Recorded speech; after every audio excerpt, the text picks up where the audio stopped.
तो अब भारत ने एक ऐसा मास्टर प्लान तैयार कर लिया है जिससे भारत के आगे बढ़ने की रफ्तार दोगुनी होने जा रही है, क्योंकि भारत ने एक ऐसे सेक्टर में अपने कदम को आगे बढ़ा दिया है जिसकी डिमांड रशिया, यूरोप और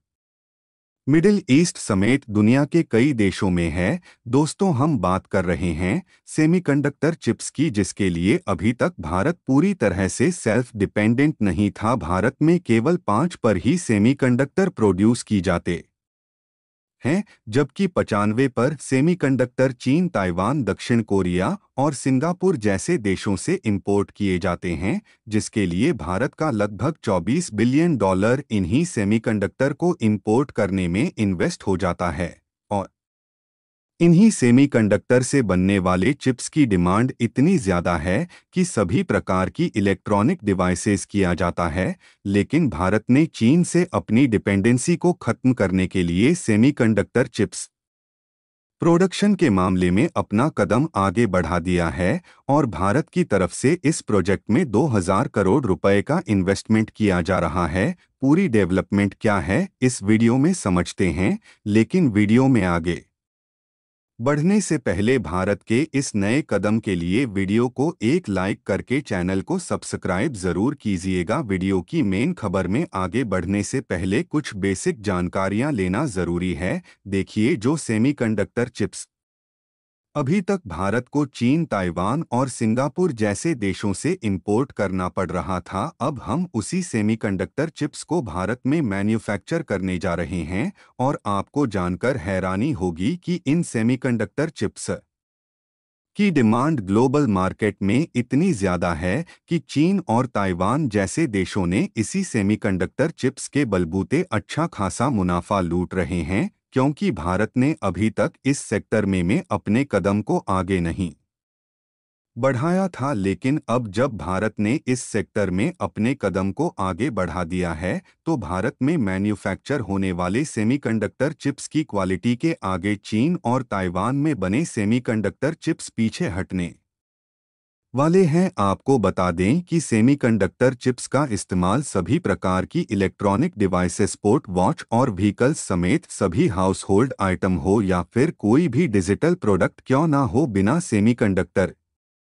चिप्स के बनाना इम्पॉसिबल है। और दुनिया भर में इलेक्ट्रॉनिक इंस्ट्रूमेंट और डिवाइसेस की डिमांड जिस तेजी के साथ बढ़ रही है, उसे सेमीकंडक्टर चिप्स की डिमांड दिन पर दिन बढ़ती ही जा रही है। और ग्लोबल मार्केट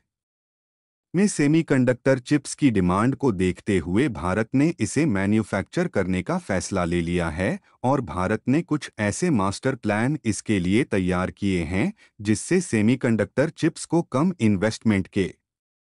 साथ क्वालिटी को भी बेहतर बनाया जा सके, क्योंकि देखा जाए तो ग्लोबल मार्केट के अलावा भारत के तेजी से बढ़ते ऑटोमोटिव और इलेक्ट्रॉनिक इक्विपमेंट के कारण इस समय भारत में भी सेमीकंडक्टर की डिमांड बढ़ चुकी है।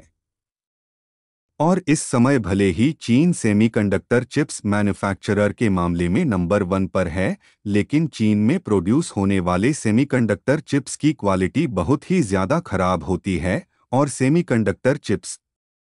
प्रोडक्शन के मामले में दूसरे नंबर पर ताइवान आता है। वैसे देखा जाए तो 92 पर हाई क्वालिटी के सेमीकंडक्टर चिप्स अकेले ताइवान में मैन्युफैक्चर किए जाते हैं। और भारत के द्वारा शुरू किए जा रहे सेमीकंडक्टर चिप्स मैन्युफैक्चरिंग प्रोजेक्ट की बात करें तो फाइनेंशियल एक्सप्रेस की एक रिपोर्ट के मुताबिक भारत की जानी मानी और दिग्गज construction and manufacturing company Tata group 225,000 crore का इन्वेस्टमेंट करके असम स्टेट में सेमीकंडक्टर चिप्स मैन्युफैक्चरिंग और इसके पैकेजिंग का प्लांट सेटअप करने जा रही है, जहां पर सेमीकंडक्टर चिप्स के लिए यूज होने वाले रॉ मटेरियल्स की असेंबली से लेकर उसके पैकेजिंग तक का काम इस प्लांट में किया जाएगा। और कमाल की बात यह है कि भारत सरकार की तरफ से इस प्लांट के लिए 76,000 करोड़ रुपए का निवेश किया जा रहा है, जिससे से ज्यादा मात्रा में हाई क्वालिटी के सेमीकंडक्टर चिप्स भारत में ही प्रोड्यूस हो सके, जिससे भारत में जो चीन और ताइवान जैसे देशों से सेमीकंडक्टर चिप्स का इंपोर्ट किया जाता है, उसे बंद किया जा सके। और भारत के इस कदम के बाद वह समय दूर नहीं है जब भारत में दूसरे देशों से होने वाले सेमीकंडक्टर चिप्स के इंपोर्ट बंद करने के साथ साथ दूसरे देशों में भी सेमीकंडक्टर चिप्स का एक्सपोर्ट किया जाएगा। इसके अलावा आज से लगभग 3 महीने पहले यानी कि अक्टूबर के महीने में टाटा ग्रुप ने ताइवान की एक आई मैन्युफैक्चरिंग कंपनी विन, जिसकी यूनिट बेस भारत के कर्नाटक में मौजूद थी, उसका 100% शेयर एक्वायर कर लिया। यानी कि देखा जाए विन कंपनी को टाटा ग्रुप ने खरीद लिया, जिससे टाटा ग्रुप भारत में आई मैन्युफैक्चर करने वाली पहली ऐसी कंपनी बन गई जो भारत के द्वारा ऑपरेशनल है। और कजाकिस्तान भारत को सस्ते दामों में रियर अर्थ मेटल्स देने के लिए तैयार हो गया है, क्योंकि कजाकिस्तान अभी तक अमेरिका जैसे देशों को रियर अर्थ मेटल्स का एक्सपोर्ट करता था, लेकिन कजाकिस्तान किसी एक कंट्री से अपनी डिपेंडेंसी को हटाना चाहता है और वह चाहता है कि भारत भी कजाकिस्तान से भारी भरकम मात्रा में रियर अर्थ मेटल्स खरीदने का काम करें। और आपको बता दें कि रियर अर्थ मेटल्स के कारण ही अभी तक भारत इलेक्ट्रिक इक्विपमेंट के मामले में चीन से पीछे हट जाता था, क्योंकि जहां चीन में रियर अर्थ मेटल्स पाए जाने के कारण कम कास्ट में इलेक्ट्रिक इक्विपमेंट को मैन्युफैक्चर कर लेता है, वहीं भारत को इलेक्ट्रिक इक्विपमेंट प्रोड्यूस करने में ज़्यादा खर्च उठाना पड़ता है, जिससे आज भी चीन दुनिया के लगभग सभी देशों में इलेक्ट्रॉनिक इक्विपमेंट एक्सपोर्ट करता है। लेकिन अब कजाकिस्तान का साथ भारत को मिल जाने के कारण भारत भी इलेक्ट्रॉनिक इक्विपमेंट के मामले में चीन को टक्कर देने के लिए तैयार हो रहा है। और आपको यह बात मालूम होगी कि सऊदी अरब, रशिया, यूरोप और अमेरिका समेत सभी अरब देशों के साथ भारत के ट्रेड रिलेशंस इस समय काफ़ी अच्छे हैं, क्योंकि इन देशों में भारत के द्वारा खाने पीने की वस्तुओं